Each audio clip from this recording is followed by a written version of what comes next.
Hello again and welcome. This is the final in this series on the mind and the flesh.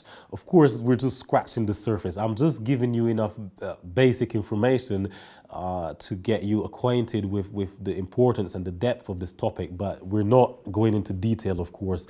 For that, there'll be other opportunities where we can go deeper. For now, I just want you to be able to see the importance of this topic. So I want to give you a verse today that will really show you the magnitude of this topic. Romans 8:6 says, "To be carnally minded is death, but to be spiritually minded is life and peace." So to me, that makes it again very clear that we're dealing with two completely different minds. The mind of Christ, if this was just talking about the mind of Christ, how can the mind of Christ produce death?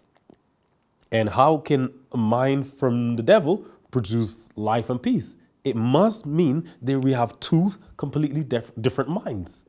You see? So we have the mind of Christ that will produce life and peace. Now, this peace is not talking about never having problems or, never having tests. This is talking about wholeness. It comes from the root word in Hebrew, shalem. Of course, we understand the New Testament is written originally in Aramaic, not Greek, but Aramaic. And so the Hebrew concept is still there. So we have shalom, which we know as peace, but the root word is shalem, which means wholeness. Nothing missing, nothing broken. Now you understand what we were talking about yesterday, where we said that all these diseases of the mind, memory, and evil thoughts, bad habits, temptations, all those things come because there's not wholeness in the mind that we inherited from the Adamic nature.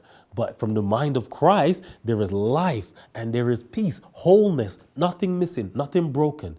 At this level, this is where you begin to see high creativity. And when this is functioning as it should, then the brain can now function as it ought to.